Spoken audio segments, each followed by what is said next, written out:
this is Jackie from Bronx Baubles bringing you another exciting video. This video is about this book here called 1,000 Glass Flowers by Evan Turk and the incredible journey that it took me down. I basically went down the rabbit hole with this one, and if it wasn't for this children's book, I wouldn't have known the story of these fabulous beads called Chevron beads. They also go by different names. So if this is a story that you're interested in learning a little bit about and the journey that I took, come with me down the rabbit hole and let's just get this video started.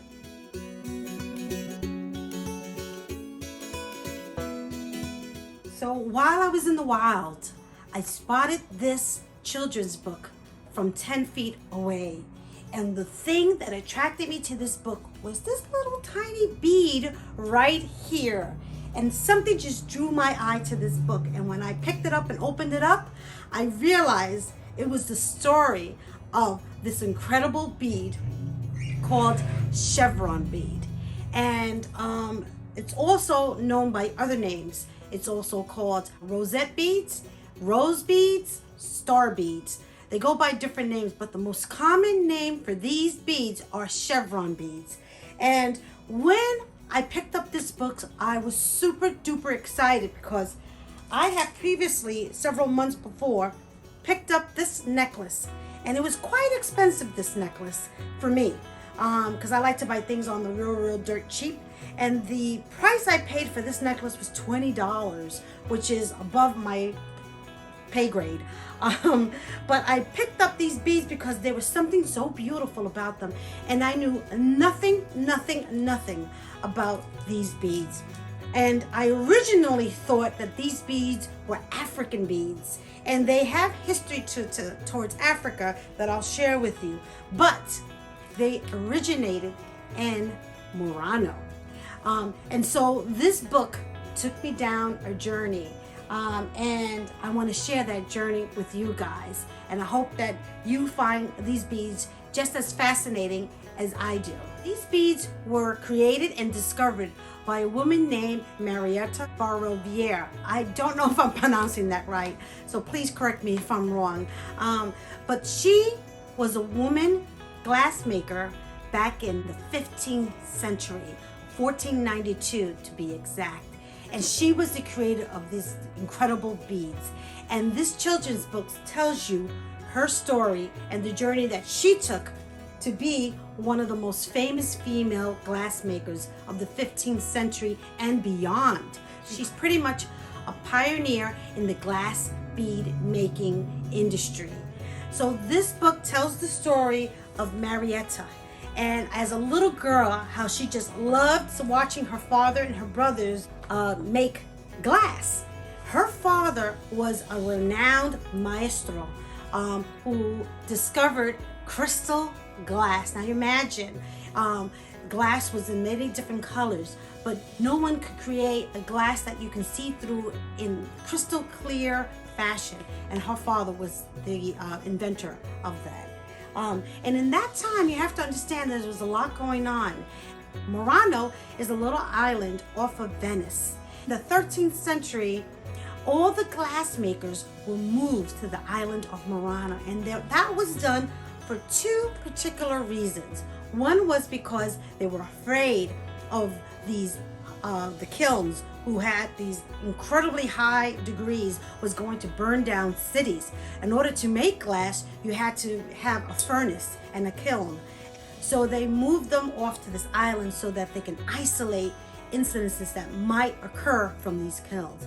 But there was a secondary reason, which was because they wanted to make sure that the recipes and the techniques for creating these glass beads were kept in Italy, because the export of these glasses fueled and funded the whole entirety of Italy. And to release these recipes out to other cultures and other people would create an economical hardship on Vienna. So they wanted to isolate and to make sure that these private secret recipes did not get out there. So they isolated all the glass makers and they needed permission to leave the island. And if it was discovered that they gave up any of the techniques or the recipes for these glass pieces, it was punishable by death. That's how serious they took this. But in addition to that, men were the exclusive glass makers. I mean, because glass makers were kind of revered. They were like top-notch craftsmen. And so women weren't allowed to make glass pieces. And so when Marietta was a little girl, she looked at her dad and her brothers, and she was fascinated by these glass pieces. And the father knew she had a talent and a love for these glass pieces, so he shared his most prized secret techniques and his prized recipes, and she honed in on her skills. He took her to business trips with him, and so she really was the heart of her family besides her father to create these important glass pieces. So as the story goes, she was introduced to millefiori, which are these tiny little ways of making glass rosettes. And she went into this aristocrat's home and he showed a glass bowl made with millefiori. And the patron said to her that the recipe for that had been lost. And so with that in mind, she was very creative. She tried to do different recipes that her father had, but she also wanted to create something of her own. And so she was the creator of this chevron bead. And she practiced and practiced. And the chevron bead is made by blowing layers of glass and pulling the glass into a long string.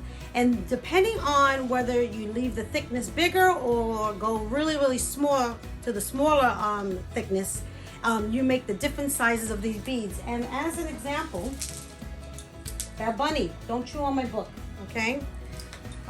Here is two examples. This is the bigger bead, so the glass was blown a little bit thicker. And here's the smaller bead where the glass was made with the thinner. And what they did was when they cut the bead, it looks sort of like this.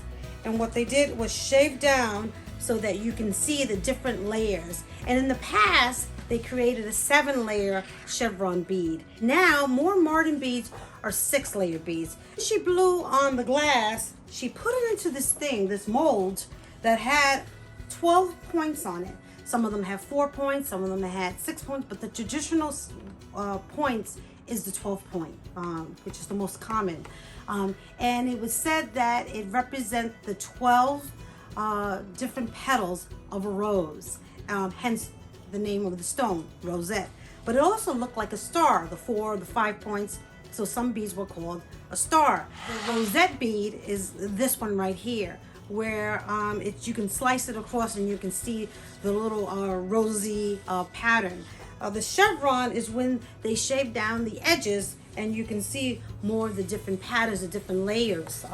And as I said, the 7 layers were traditional layers.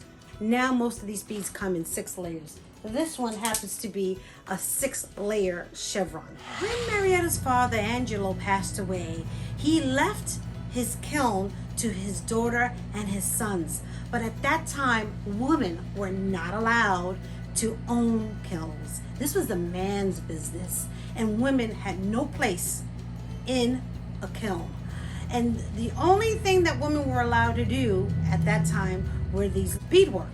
And most of the time they were the ones who were sewing beads or creating jewelry from beads, not necessarily making them. So Marietta, with her skillfulness, created these amazing chevron beads, or rosetta or star beads. I'm going to continue to call them chevron beads from here on forward. And what she did was created an incredible economy for Italy.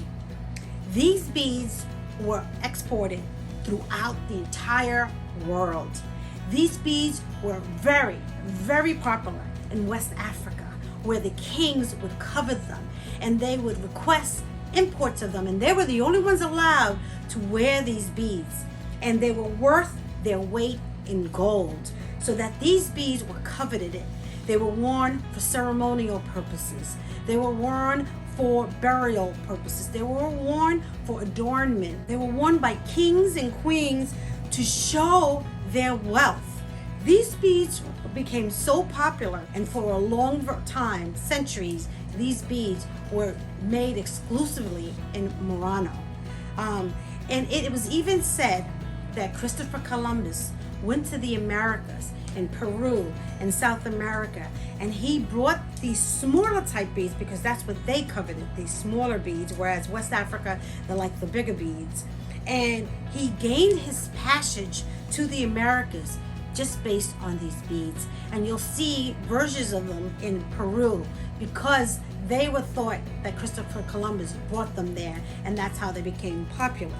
So these beads are not just ordinary beads. These beads were like making glass gold, glass money, glass currency. When I purchased them, I knew there was something special about them, but I had no idea how special they were. And as I said before, I thought that these were made in Africa, but they're not. These were designed and created in Italy. These beads right here, I'm going to guess, I'm not an expert on these beads, but I would guess that these were vintage from the 1980s with a resurgence in chevron beads. And I think that's where these came from. They didn't have the recipe in other countries, but other countries certainly tried to emulate them.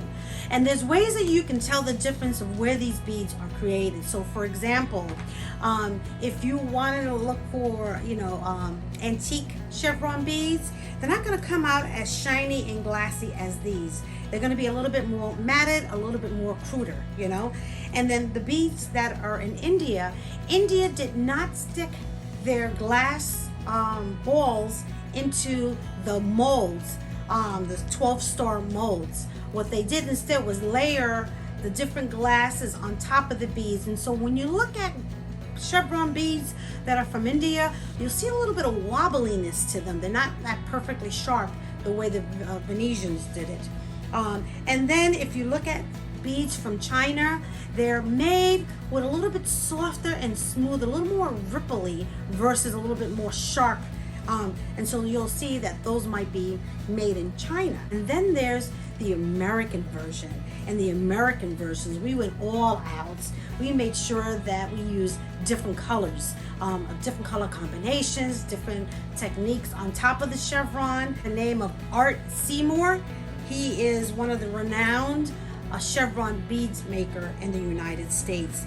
And so just by looking at these beads, a bead expert can tell you a whole lot. And I'm just scratching the surface on these beads. I'm just learning this as I go along. And that's why I love discovering books like this in the wild, because had it not been for this book, I really wouldn't have discovered the story of Marietta and the beads that she created. And going down that rabbit hole was fascinating for me. It told me the history of Italy and Venice versus Murano and China versus Africa. And that's what I love about jewelry. To me, it's the gateway into history and storytelling and inspiration. And that is what this book did for me. The illustrations on this book is just fascinating. And it won many, many awards. The reason why it was called 1,000 Glass Flowers is because it was the Millefiori, that's what 1,000 flowers means, the translation of that, was what led to the creation of the chevron bead, the rosette.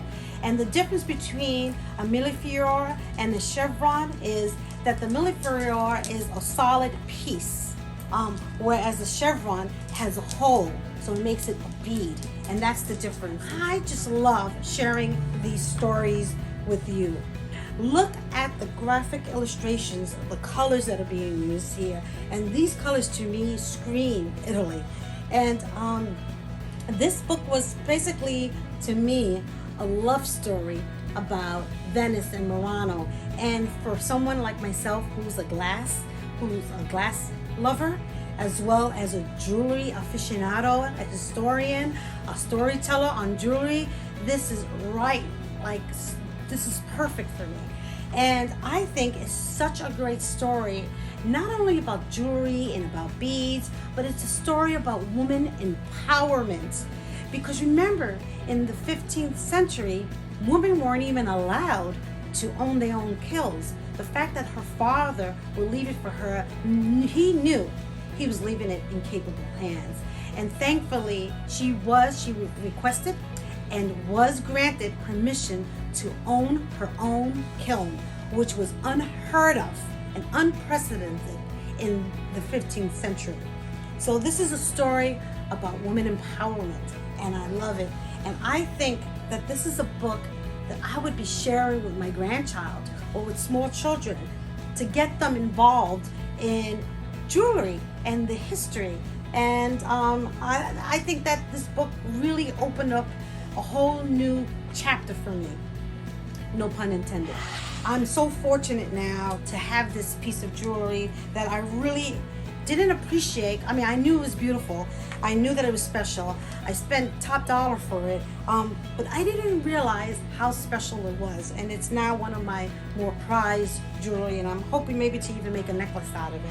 These glass beads were mostly in this color combination, red, white, and blue, or you see this one here, which is more predominantly on the blue side, but they're also made with green, black, and red, other combinations, but this is definitely the more popular version of it. Look how beautiful this is. Her wearing her necklace and all the color here. It's just a beautiful, beautiful children's book by Evan Turk. I'll read you this small little passage from this book. Many in Murano laughed at the idea of a woman doing a man's job, and some of the other glassmakers even conspired against her.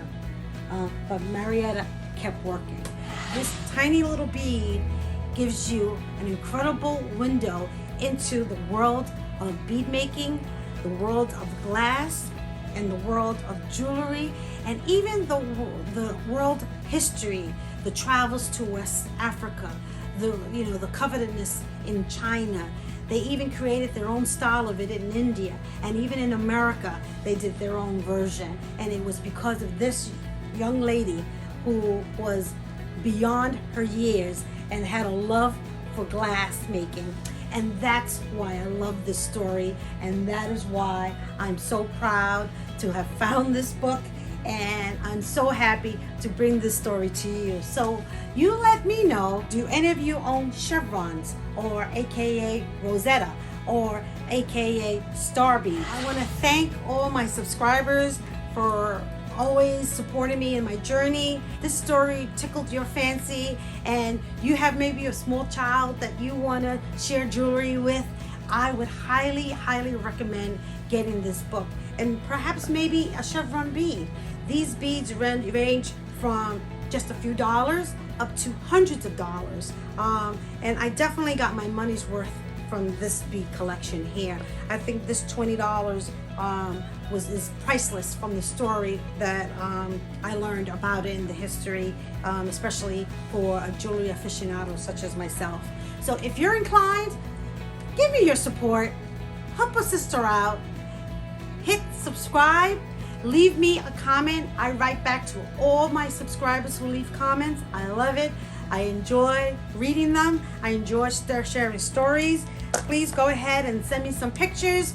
If you have some chevron beads that you'd like to share, send it to JackieBronxBaubles@gmail.com, and I'd love to include it in perhaps my next video, where I'm going to show you some of my Millefiore bead necklaces that I have, and I have quite a few, and I love to share some of yours too. So if you're interested in doing that, send me an email. Con tanto amor.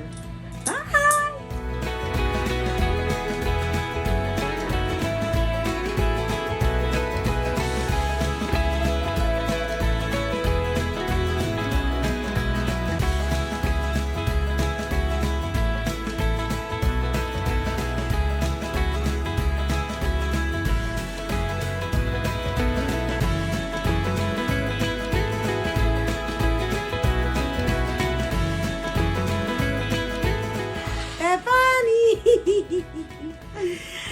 down the rabbit hole with Bad Bunny.